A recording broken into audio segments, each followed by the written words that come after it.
Aquí comienza Desde el Fagot, un programa donde el fagot es el protagonista. Charlas con músicos y músicas, perspectivas y experiencias sobre el instrumento. Idea y conducción, Ezequiel Feingers. Realización audiovisual, Tomás Bravo Sternberg.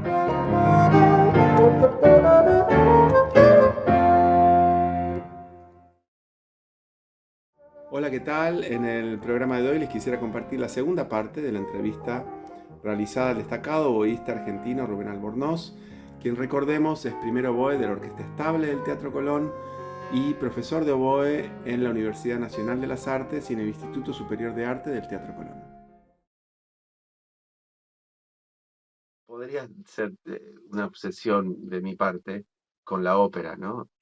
Y a medida que pasan los años es más, la defiendo más. Y afortunado lo digo, porque estamos tocando ópera, o en una orquesta que debería tocar ópera. Después Claro. la decadencia del momento espero que sea pasajera. Te lo comento a vos porque em, con todo este proyecto compré varios libros relacionados con el teatro, que encontré aparte hoy con Mercado Libre, se encuentran, te diría, hasta más que Todo. antes. Y sí, porque no tenés que ir al lugar específico, sino te lo traen a tu casa. Y obviamente que está el despropósito de 6 óperas contra 18, ¿no? Eso es como, parece que es otro teatro, otra orquesta habiendo estado. Yo, lo sabes muy bien, mi viejo era director de coro en el teatro por mucho tiempo y por ende, por el apoyo familiar, caí en el coro de niños en el 81. Lo he hablado con muchos, hasta con Guillermo en ese entonces, los Carmina Burana, que después reconocía a los vientos. Pero era ópera, ¿viste? Se respiraba ópera. Si estabas en el foso, o sea, era ópera. Nunca se te ocurría hacer la mitad de ópera o la mitad sinfónico como se hace ahora. Y eran los referentes de la ópera para mí ustedes, ¿no? Y vos empezaste a hablar de la articulación de Verdi contra Strauss, que es obvio que se hacía, que hoy medio se globalizó, ¿no? Claro. Es medio como...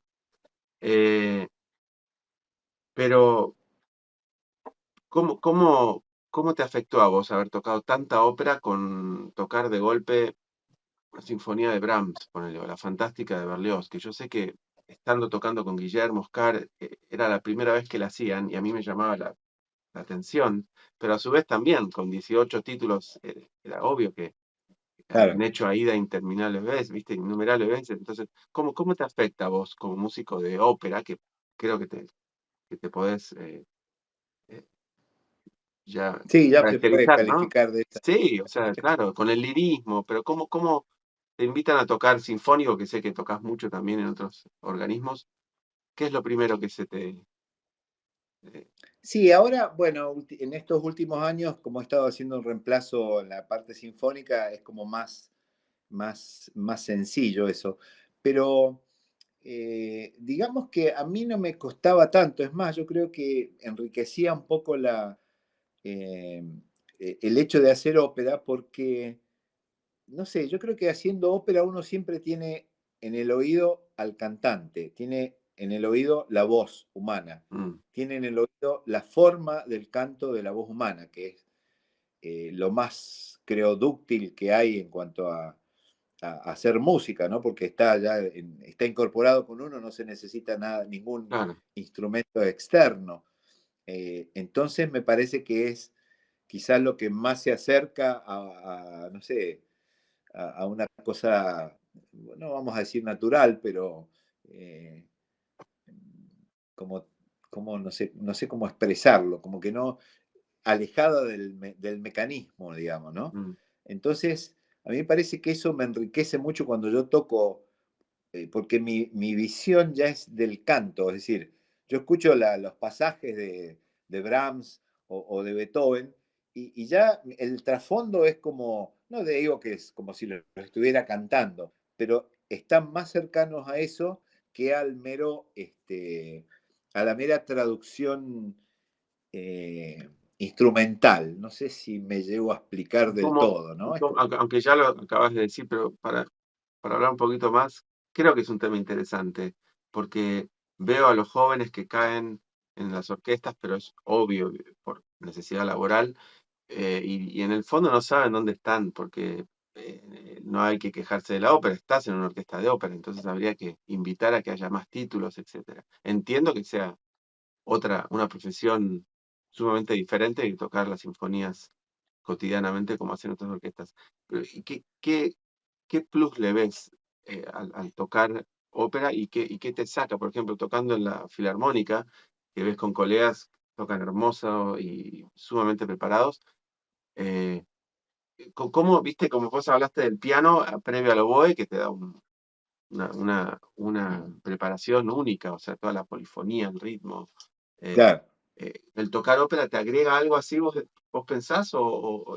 Sí, yo creo que sí, que te agrega una suerte de plasticidad en tu toque, digamos, porque en la ópera, viste que los tempos son de acuerdo al carácter y a la letra y al momento, y de repente venís lento y el lento se transforma en un rápido y por dos compases y vuelve, porque no sé, el sentimiento que ocurre en la escena es eso, o el personaje es eso y de repente dialoga con otro personaje que tiene otro carácter distinto y entonces, bueno, vos tenés que reaccionar Claro, a eso. A mí me parece que eso es muy enriquecedor. Yo creo que todo músico debería hacer ópera con buenos directores, por supuesto, que son los que transmiten un poco claro. ese sentido, ¿no? Mm, Y a la vez me parece también que el hecho de que te da la ópera es estar como siempre atento y eso en algún punto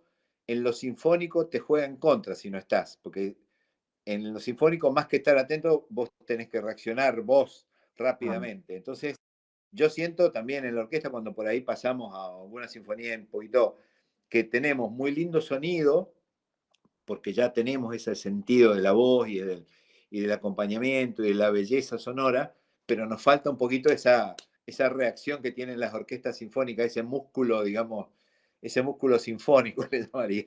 claro, claro. Eh, si uno combinara esas dos cosas, eso de estar atento a cualquier cambio, cualquier variación rápida, a variar mucho los sonidos, sobre todo, bueno, ya creo que ya tengo un poco de fama en las orquestas por pretender hacer pianos que, que existen en mi cabeza nomás, en cuanto a matiz, ¿no?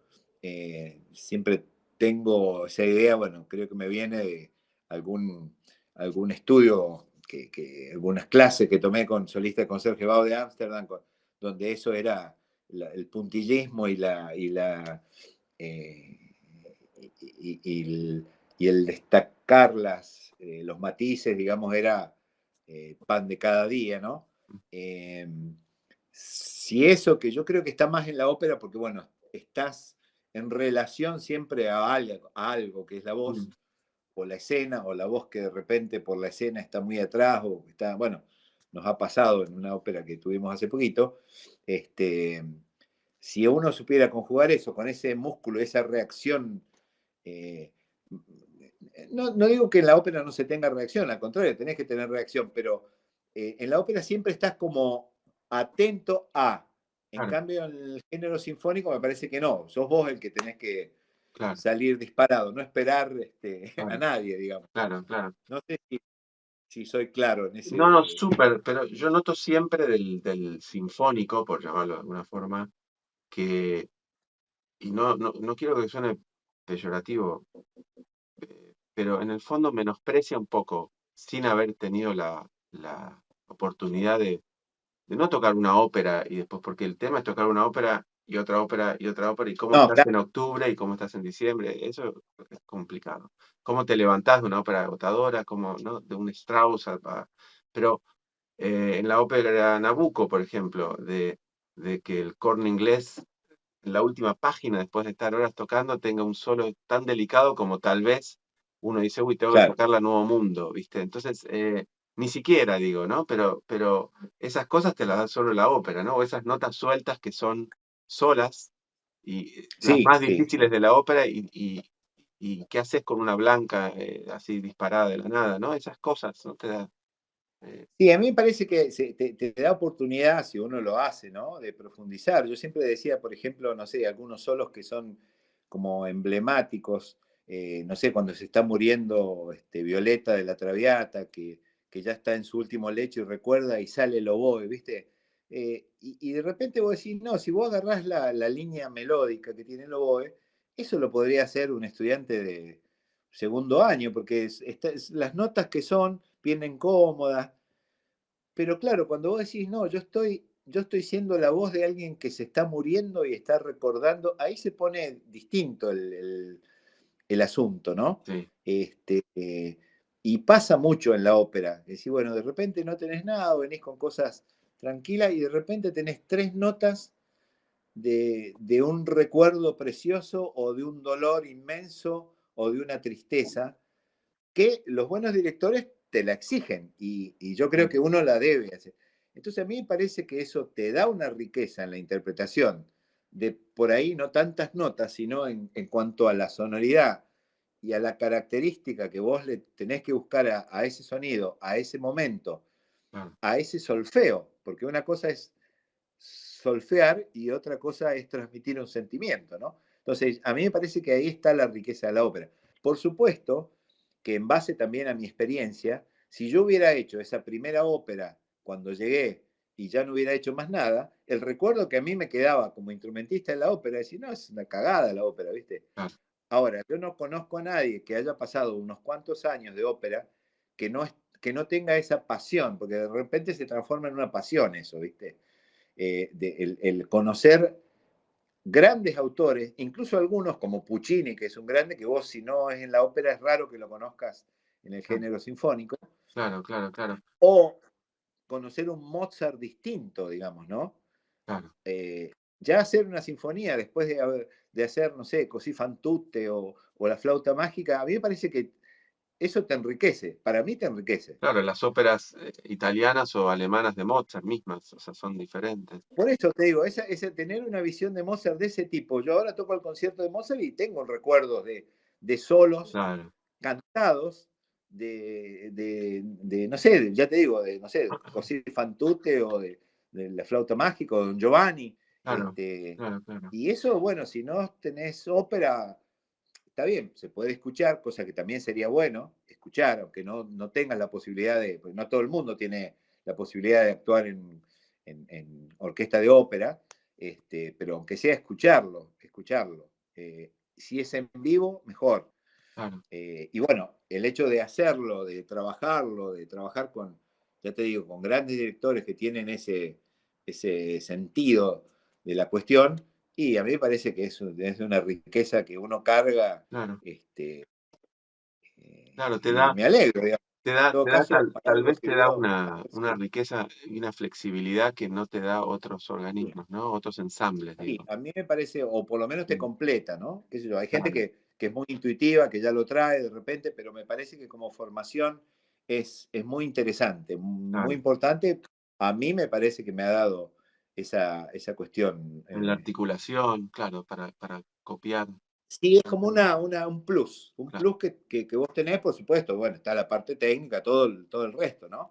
sí. Pero en cuanto a todo eso, si vos tenés armado y además tenés este sentido, me parece que te da una cosita extra, ¿no? ¿Y qué te quita y qué te da? Cómo te afecta la ópera en el día a día? Porque una cosa es prepararte para 3 horas de función, otra cosa es en lo sinfónico tocas 45 minutos y tal vez no tocas la primera parte.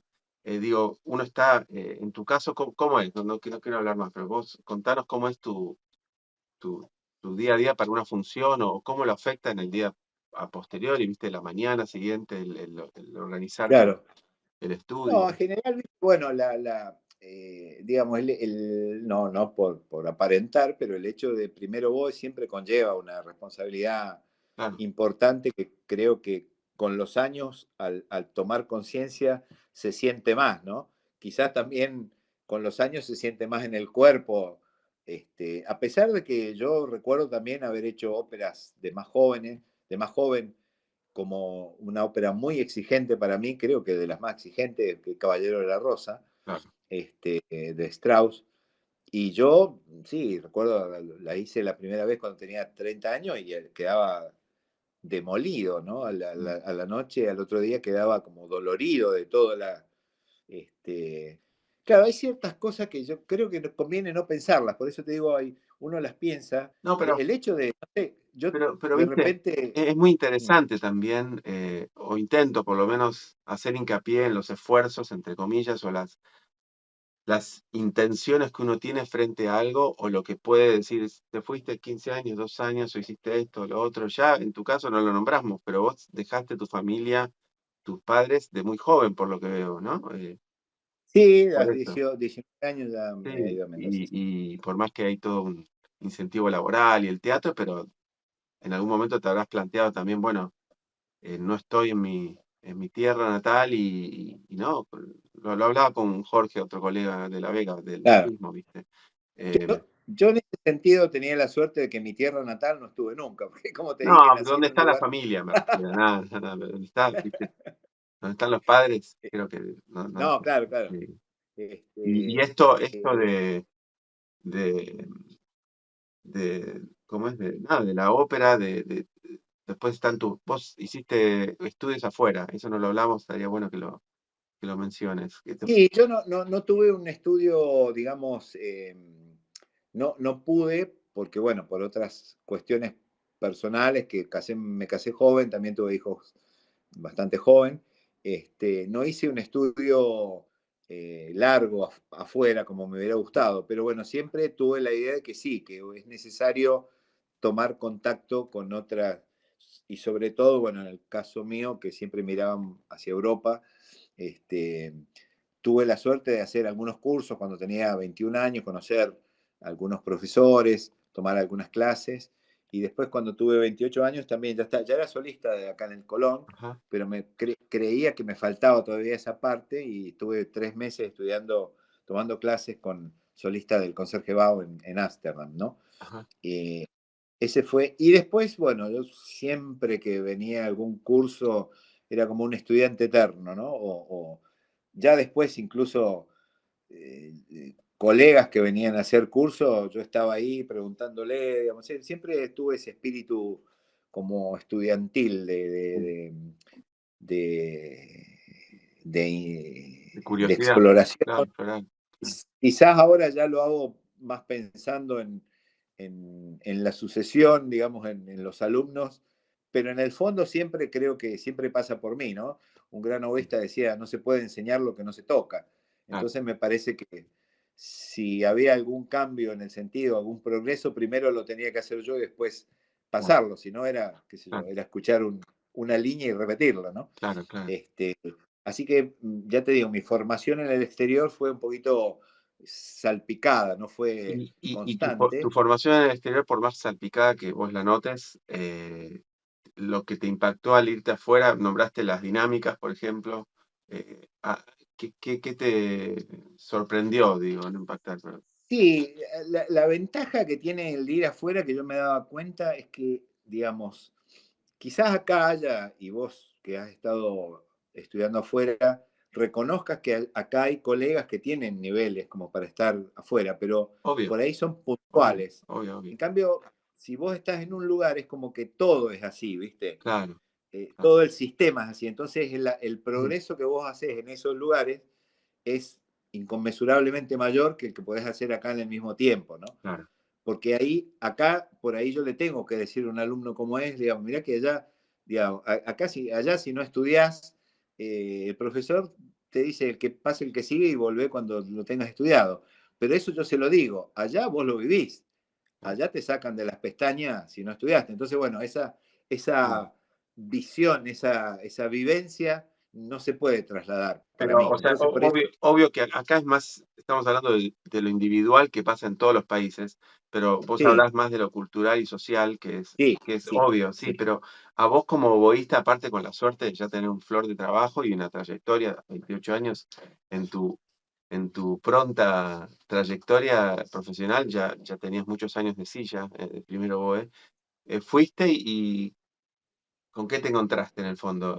No, a mí lo que, bueno, que es lo que creo que hace la diferencia, incluso uno lo ve también con los directores buenos, que yo lo que veo, por ejemplo, para ejemplificarte más cercanamente, la diferencia de un director bueno es, primero es la escucha.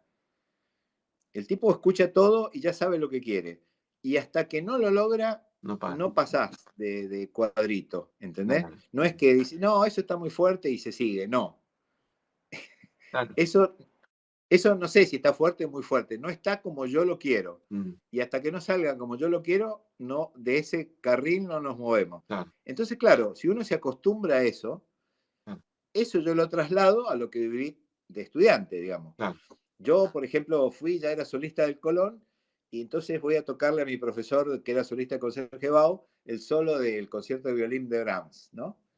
Mm, Y entonces el tipo decía, no, empiezo a tocar, cuidado, el La está alto, cuidado, el Fa está un poquito bajo, cuidado la... Y claro, entonces decís, bueno, ¿cuál es la diferencia después con Sergio Bau? Es que ellos están en todo y hasta que no sale eso perfecto, no van adelante, ¿viste? claro, claro, claro. Entonces, bueno, ahí está la diferencia y por eso te decía, si eso transcurre en un marco que todo es así, bueno, ya te acostumbrás. Es más, nosotros lo hemos vivido acá con grandes directores, ¿viste? Yo, por ejemplo, me acuerdo de un alemán del este en esa época, que era director de la Ópera Cómica de Berlín, vino a hacer un Mozart y el tipo no paraba por la afinación, pero cuando estaba algo hacía así con la oreja, Mm, te hacía así. Entonces, bueno, ya el segundo día que hizo así, ya el tercer día, y ya, bueno, cada vez hacías menos así, porque vos ya estabas atento. claro, Es decir, cómo cambió dentro de la misma gente un paradigma, digamos, de tocar. claro, ¿Sí? Ya no puede ser que yo te haga así, ¿viste? Eso quería decir. Ya no puede ser que te haga así porque eso está mal. claro, claro, claro. O algún otro director que no hablaba, era un checo, no hablaba ni inglés, nada, y el tipo paraba y hacía de nuevo, y no decía por qué. Y vos te das cuenta que hasta que no salía, iba a parar y lo iba a hacer de nuevo. Claro, Entonces se iba acomodando todo, el solfeo, claro, y bueno, y de ahí en más se sabía que el paradigma era, mirá, la próxima si lo hacemos mal vamos a parar y vamos a volver a hacer todo nuevo. claro, claro. Y en la estable, cuando vos llegaste y hasta, te diría que sigue pasando, con 6 títulos no podés pretender que en todos los títulos, pero si tuviésemos 12, el porcentaje podría ser similar, digo. Pero al tener 18 títulos, 12 títulos, el propio director te mantiene un poco en un estado que si no, de lo contrario, es muy difícil, ¿no? Porque si la Claro. sociedad cultural no te lo pide, musical, perdón, no te lo pide, tenés que en tu estudio de 2 puertas tratar de mantenerte. Yo creo que es más difícil, ¿no? ¿No estás de acuerdo? Mantenerte sin esa... Sí, sí, incluso lo difícil es mantener el conjunto. Quizás uno se pueda mantener así porque, bueno, ya no sé, o por tu estudio, o por mis antecedentes, o por lo que sea, uno ya se acostumbra a individualmente hacer Sí, eso, pero lo difícil es en el conjunto, ¿no? claro, Eh, yo, desgraciadamente, muchas veces en mi carrera he notado, viste, de repente que venía un superdirector y la orquesta quedaba hecha una, no sé, una cajita de música. Y el que seguía era uno que no era bueno, y todo se empezaba a desmoronar en los mm, ensayos, ¿viste? Eh, Mirá, yo sin dar nombre siempre cuento esa anécdota. Una vez hicimos un año este, La flauta mágica con un director austríaco que, bueno, ahora no me va a salir el nombre, que era un capo. sí, era, Y, eh, ¿cómo se llamaba? ¿Qué hizo con Sifantute antes? ¿Cómo era?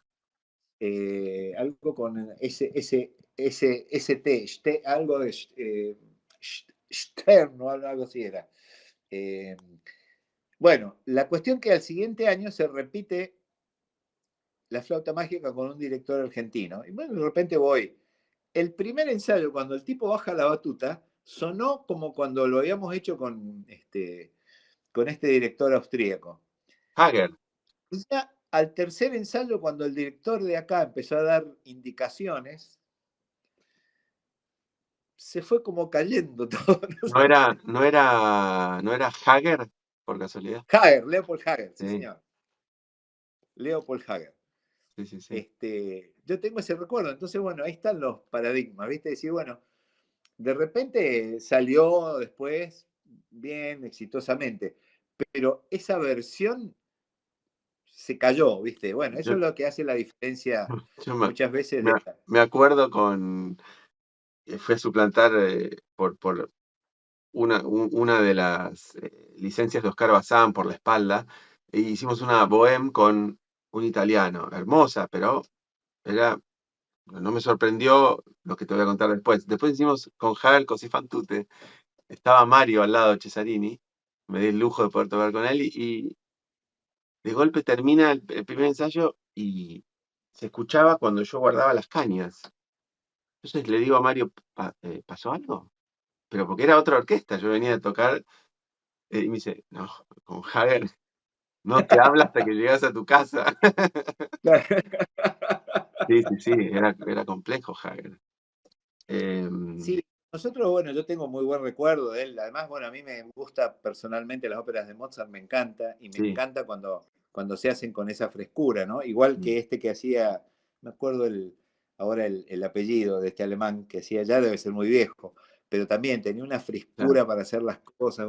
Claro, eso tienen otra cosa que me acuerdo, no sé si te viene al coso, pero viene a cómo es a lo que preguntaba de las estructuras, cómo están armadas, cómo quedan los modelos, ¿no? Yo recuerdo, por ejemplo, la primera vez que yo tuve que hacer El Caballero de la Rosa, el director llegaba, no sé, una semana después y le dieron unos ensayos a Simón Blech, que era un excelente director. Bueno, esos ensayos eran trabados, difíciles, ¿viste? El tipo gritando así porque era todo difícil. Llegó este tipo, el que la hacía, que también era un alemán del este. Yo no sé, es como que se transformó. Fue una cosa como hacer Mozart, ¿viste? No sé de qué pasó.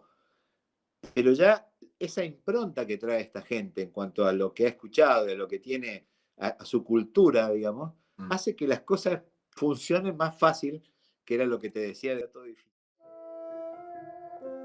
Quédate escuchando desde el Fagot. Desde el Fagot.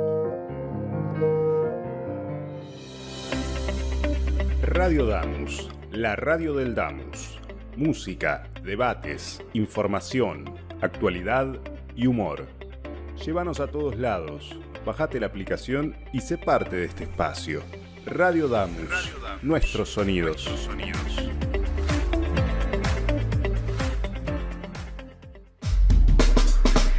Programación 2022.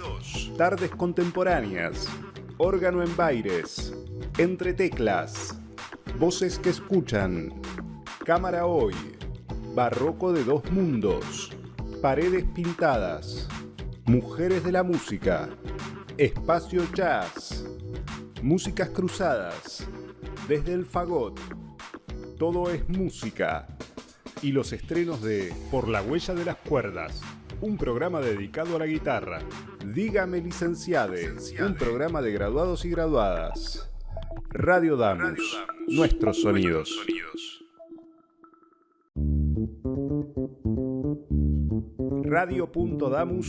Radio.damus.musica.ar. La radio TV en vivo, información de los programas y mucho más. Radio.damus.musica.ar.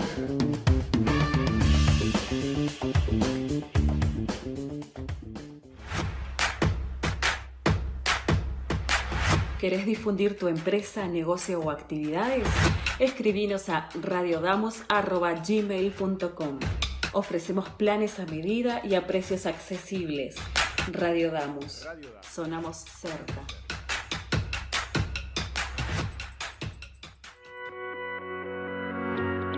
Sumate a nuestra programación. La radio del Damus está abierta a propuestas. Si sos docente, no docente, estudiante, graduado o graduada del Damus, tenés tu lugar en la radio. El espacio es gratuito y te ayudamos a preparar tu programa. Escribinos a radiodamus@gmail.com o buscanos en Facebook e Instagram. Radio Damus, tu radio.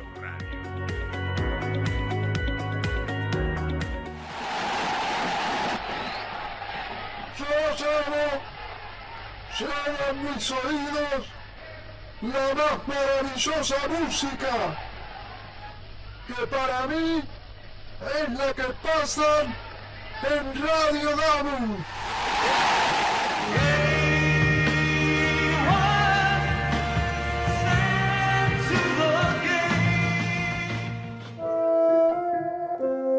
Seguimos con Desde el Fagot. Desde el Fagot.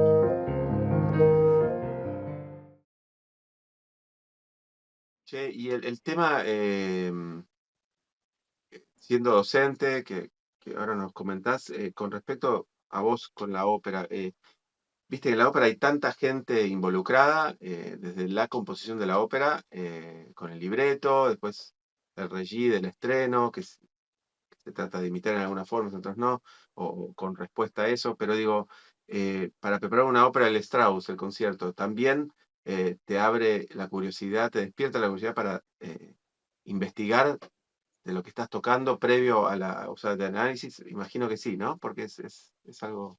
Sí, sí, yo creo que es hasta una obligación hacerlo. Uno no Sí, puede estar, porque uno ahí en la ópera lo que te hace, te trabaja el sentido de la humildad, porque sos como un granito de arena, por más claro, solo importantísimo que tengas, claro, estás muy por detrás de, no sé, de la prima donna, ni decir el director, de la primera soprano, del tenor, del regisseur con sus locuras o sus genialidades, del coro, de toda la gente que se mueve ahí, de que prende las luces. Entonces, bueno, todo eso te hace decir, bueno, vos sos parte del circo, ¿no? No, mm, este, no sos ni el principal, ni qué sé yo. Es como en el circo, ¿viste? El principal, bueno, el más bonito será el trapecista, pero el payaso también hace lo suyo y el que vende maní en el intervalo, que suele ser el mismo que el trapecista, también eh, hace lo suyo, ¿no?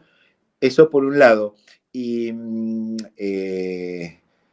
la pregunta no recuerdo no, no, a no, qué te iba. decía como si lo relacionás con preparar el Strauss, de leer mucho sobre compositor, su Ah, sí, sí, obra, sí, esas sí. cosas que a veces no se hacen, Sí, ¿viste? eso también es cierto que te hace más curioso. Y bueno, en el caso, por ejemplo, nombrás el Strauss. En el caso del Strauss, el hecho de haber hecho El Caballero de la Rosa, una vez que hiciste El Caballero de la Rosa, la percepción que tenés del concierto de Strauss seguro que te cambia. Claro, claro, Escuchar ya es, pero ya una vez que lo hiciste y hasta con un maestro como tuve la suerte de poder hacerlo, de esa tradición, y te cambia la idea que uno tiene del Strauss, ¿no? Porque ahí escuchás el teatro y creo que lo podés pasar a tu concierto y es lindo, queda bien, mm, eh, es interesante de trabajar. Así que por supuesto, siempre está un poco lo que hablamos, digo, todo eso yo se lo puedo transmitir a mis alumnos, pero lo ideal sería que lo vivieran. claro. Cuando vos vivís una cosa, esa experiencia es, no sé, eso no se puede pasar, ¿viste? Un poco volviendo a lo que decíamos cuando hablábamos de Guillermo, Roura, de todos los solistas de esa época, ellos sí, te pasaban una cosa, pero vos también la veías en un punto, la escuchabas de ellos, la escuchabas de un maestro, la escuchabas de la orquesta también, de la forma de tocar, de actuar. Entonces todo eso, todo ese combo es un poco más, te hace más sólido que el hecho de que alguien te cuente, o lo que decíamos, ¿no? Decir, bueno, si yo te cuento que si allá no tenés la lección, el profesor te echa de la clase y pasa el que sigue. Si te echan de la clase y pasa el que sigue, ahí es otra, es Claro, otra vivencia la que tenés vos claro, claro, por claro. decir algo, digamos, algo extremo, ¿no? De cualquier cosa, qué sé yo. Yo, por ejemplo, tengo colegas que le han dicho, el profesor, pero usted no va a venir a clase, se hizo 12.000 kilómetros para venir a estudiar acá, no va a venir a que yo le diga si es sol sostenido o sol natural, ¿viste? Claro. Bueno, y vos vivís una cosa así, ya tu approach de cómo llevas lo que tenés estudiado te va a cambiar. Si yo te lo cuento, sí, por ahí te da ahí un poquito y después el lunes que viene ya, pero si te pasa, yo calculo que... Sí, no, claro, pasás de ser un buen profesor a un alumno, a un profesor, como me decían, de mal humor y exigente sin comprensión del otro lado, porque estás diciendo algo que Claro, no se puede probar, claro. Che, y el Teatro Colón, la acústica, viste, Garfield, me acuerdo que el fagotista de Filadelfia hablaba de su forma de tocar también adaptada un poco al teatro, que se modificó cuando se abrió el otro teatro. Imagino que la orquesta tiene otro parámetro, ¿no? Aunque respetan todas las dinámicas. de la vieja escuela. En el Colón, ¿qué te da? ¿Qué te da y qué te saca? Porque enseguida es un gran coliseo, pero que se escucha hasta justamente el ruido de las cañas. ¿Cómo te afecta eso al tocar después fuera del Sí, teatro? a mí, digamos, creo que la orquesta en un momento tuvo la suerte de siempre ensayar en el mismo lugar, lo que le daba su característica de sonido. Mm, Eh, Ahora por una cuestión de producción ensayamos en otro lugar del cual tocamos. Eso creo que no es beneficioso para la sonoridad de la orquesta, quizás sea más práctico o sea, la programación del Colón, pero para la sonoridad de la orquesta no es lo mejor. mm, Ensayar en un lugar y después trasladarte al otro. A mí particularmente el foso me parece el mejor lugar para tocar del teatro. mm, El escenario es un poquito más, el escenario es lindo tocar de solista, adelante. claro, Quizás tocar en lugar de atrás, y eso no solamente dicho por mí, eso hasta me lo comentó el gran oboísta Alex Klein cuando vino con la Orquesta de Chicago. Él ya había tocado acá de solista para un encuentro de dobles cañas, claro, y después vino con la Orquesta de Chicago y tocó de primero oboe. Y él me decía, es mucho más lindo tocar ahí adelante que tocar ahí atrás, como claro. que atrás les parecía un poquito seco, digamos, en el escenario, ¿no? Sí, sí, sí. Si bien de afuera la sensación es buena, pero no es la sensación de una sala de conciertos para mí. Claro, claro. De repente me parece mucho más, no voy a decir mejor, pero mucho más cómodo para el que tocar en la usina del arte que tocar en el escenario del Colón, para mí. No sé si estoy diciendo un sacrilegio, pero creo que hay algo de eso. En cambio en el foso no, en el foso es una maravilla de cómo poder tocar poco y sentir que la cosa sube y llega y no hay que forzarse. Eso es mi experiencia en el teatro, ¿no? Sí, sí, sí. Sí, sí, sí. Increíble. Increíble. Incluso si te vas rotando en el foso, podés Sí, tener tus también. lugares favoritos. Eso vos lo sabes más que yo.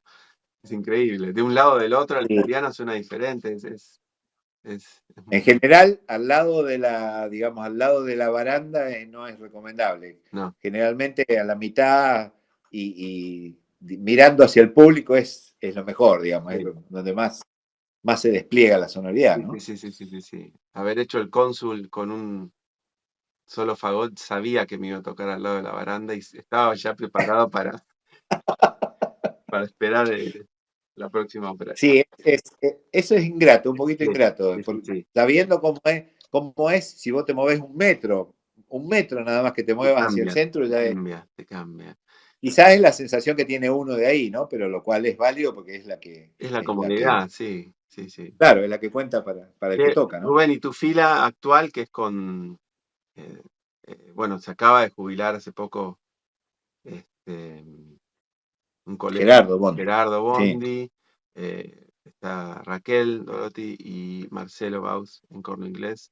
Me acuerdo porque ellos están tocando a la baranda y están haciendo cosas con el instrumento que son muy delicadas, ¿no? sí, sí. Constantemente, digo, en toda la ópera, no es ni siquiera un movimiento. Empieza la ópera y termina y siguen cumpliendo el mismo rol, que es, siempre digo, el más difícil, creo, de la orquesta. Ellos dos nivelan articulación y dinámicas de todos los vientos, ¿no? ¿Estás de acuerdo con eso? Claro. ¿Cómo lo describirías? O sea, el trabajo que hacen, porque de verdad es único tocar oboes en una ópera, ¿no? Lo deja el descubierto Sí, Nabucco, ponele, pero bueno. es una cosa delicada también, más cuando por ahí se da que tienen que tocar oboe y corno inglés en el mismo lugar, ¿viste?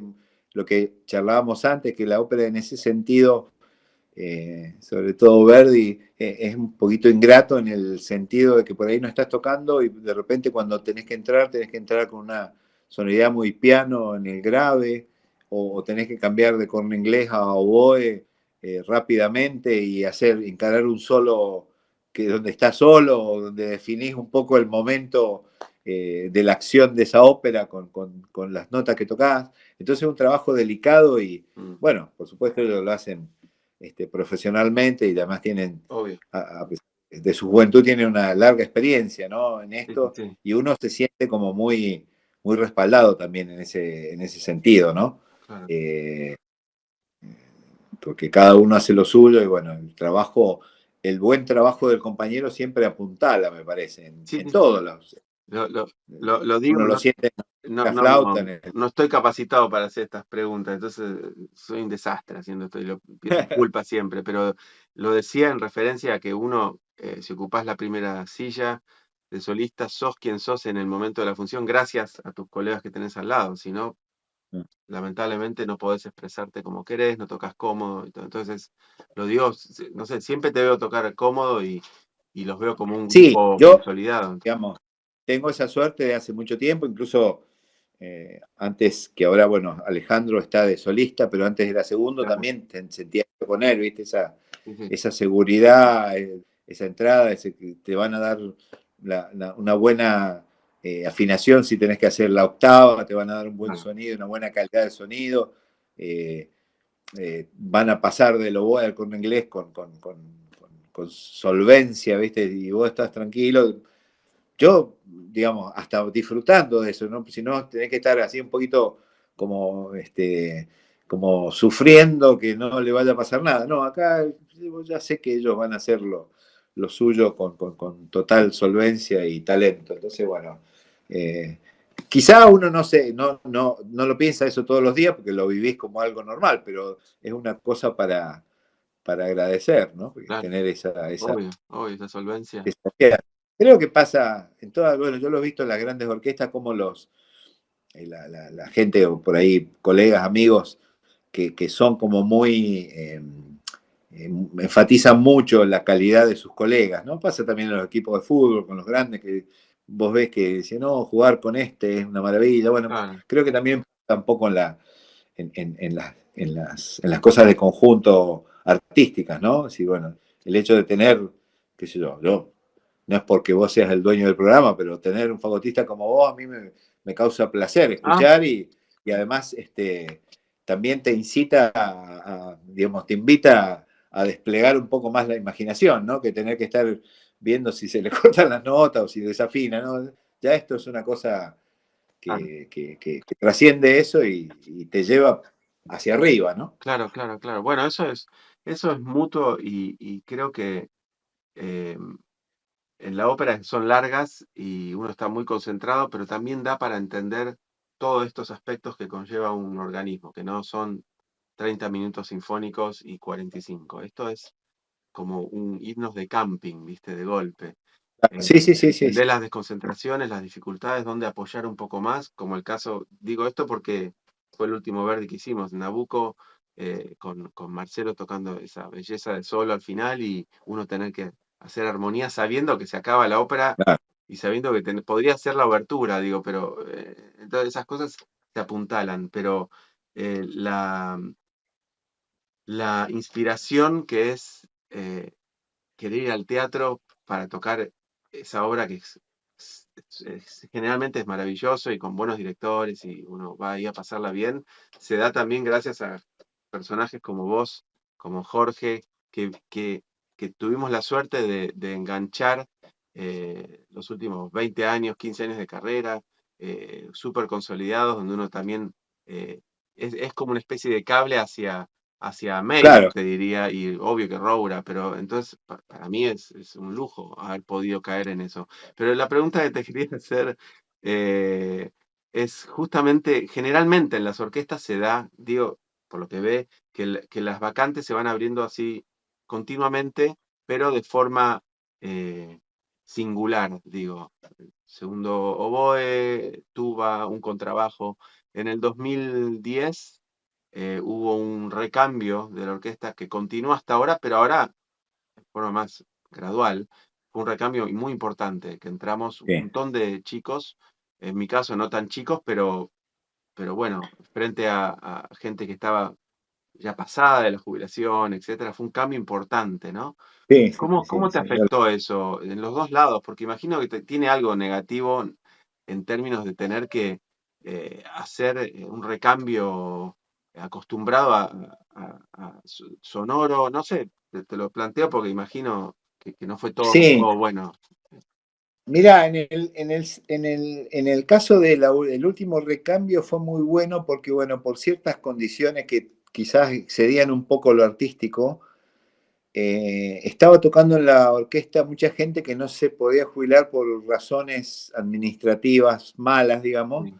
y ya estaba como pasada de edad, pasada de ganas, pasada de muchas cosas. Entonces ya no se la podía apreciar en su mejor momento.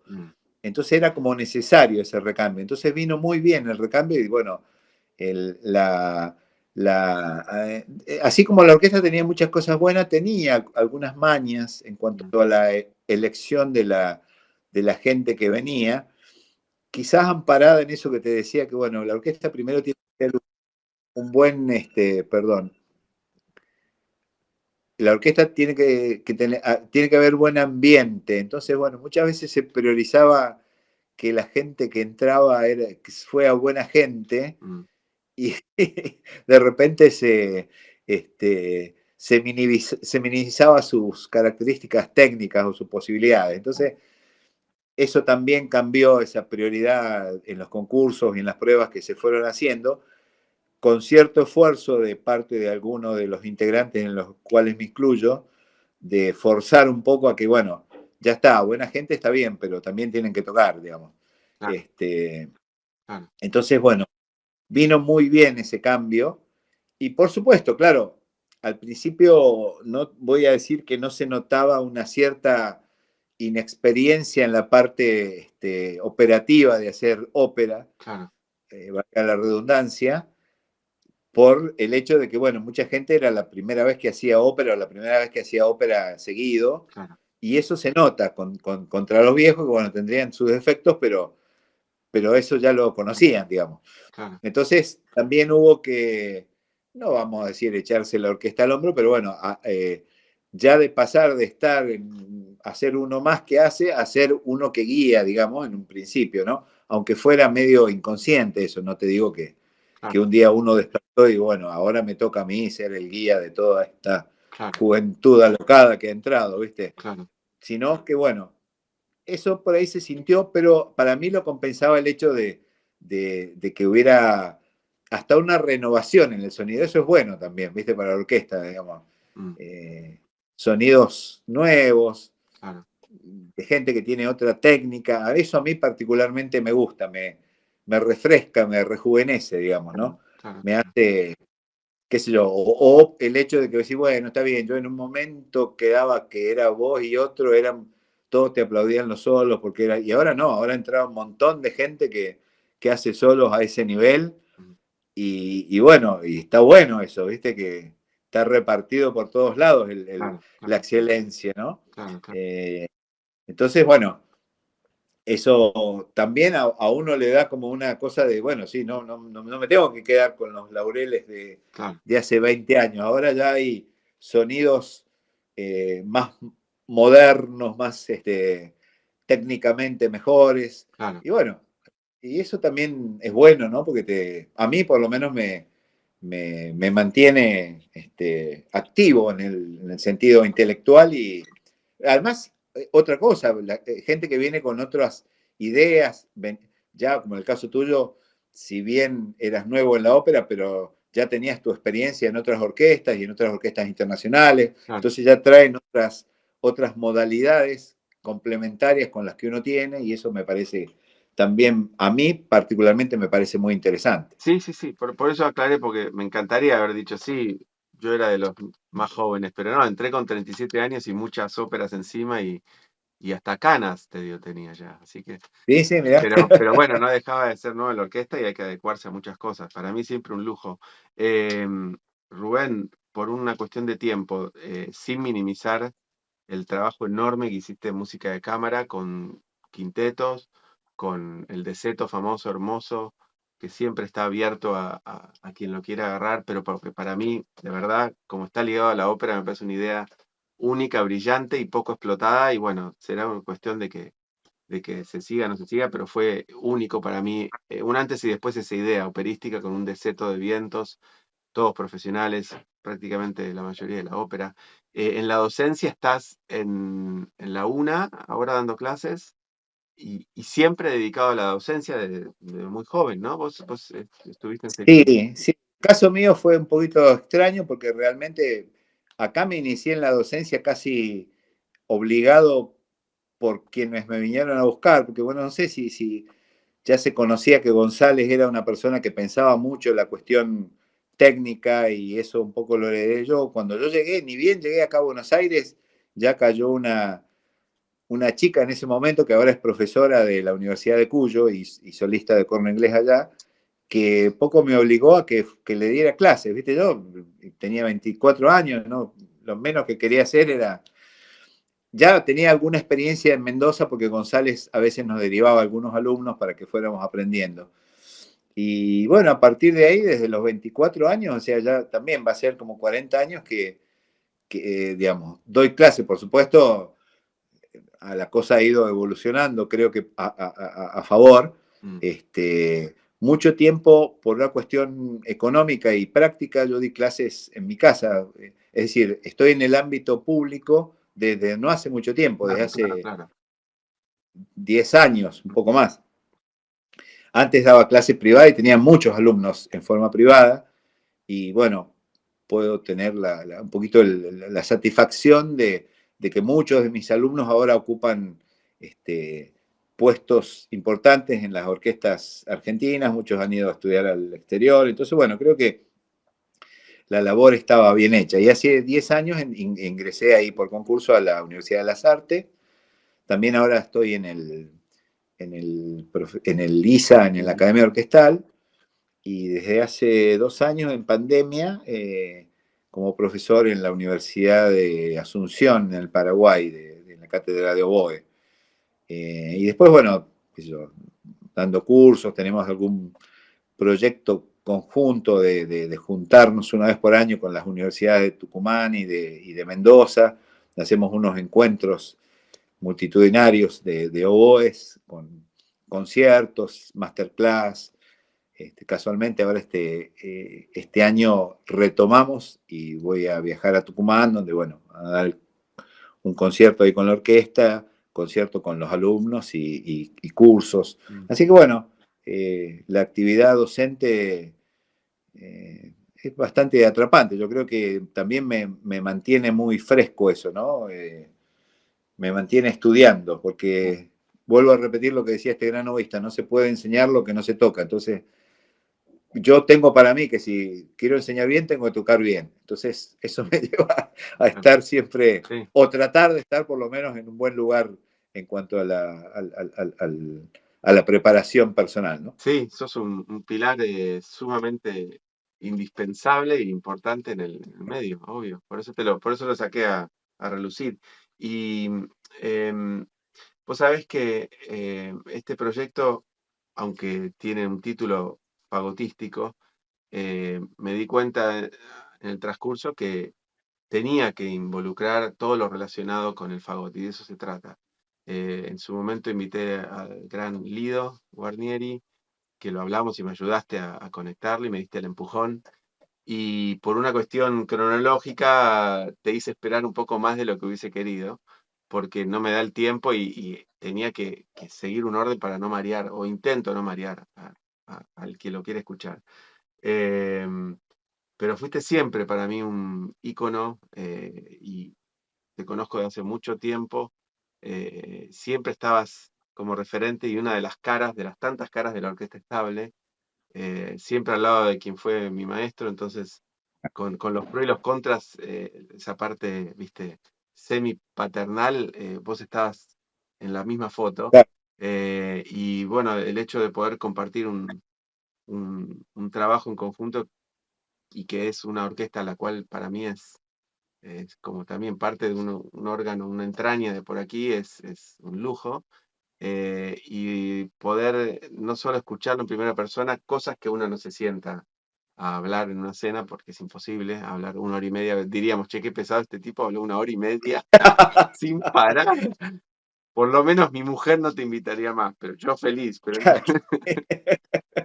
No, pero en serio, es un pequeño lujo que me doy también de poder hacer el bien, pero con una curiosidad inmensa personal.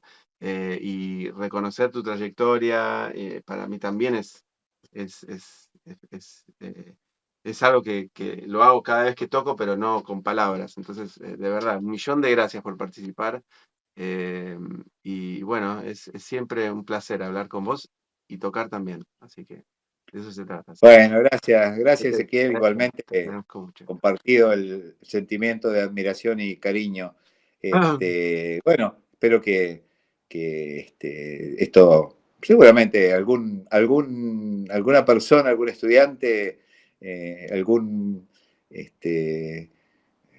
un musicófilo No, le gustará escuchar obvio que un par sí. de anécdotas. Obvio que sí. Y siempre tratando de no tirar la toalla porque saca mucho tiempo, pero me dan ánimo y me dicen esto, pensá en mucho tiempo que va a ser útil. Ahora parece Seguramente. Es lamento bueno, que es bueno la producción es personal y no soy muy bueno, entonces es medio desastroso, pero queda siempre mejor y más armado en el producto final. Y bueno, es así. Sí, seguramente, además que ya queda ahí, yo he visto, digamos, he podido ver por YouTube algunos de los reportajes y todos tienen tiene su todos cariño. tienen cosas interesantes, ¿no? Sí. Así que bueno, te felicito por el tiempo que le dedicas a esto Bueno, y también agradecido de que me haya sido convocado. No, era obvio que iba a pasar, pero bueno, había que esperar un poco. Te mando un beso grande y gracias de nuevo por tu tiempo y por compartir todo lo que dijiste, ¿sí? Por favor, Chao. Ezequiel, nos vemos. Un beso, Gracias. Un gracias, saludo. gracias. Llegamos así al final de nuestro programa de hoy. Mis agradecimientos especiales, como siempre, por el excelente trabajo técnico y de edición a Gonzalo Rodríguez y Tomás Bravo. Será hasta pronto y muchas gracias. Esto fue Desde el Fagot. Idea y conducción, Ezequiel Feingersch. Realización audiovisual, Tomás Bravo Sternberg. Radio Damus. Nuestros sonidos.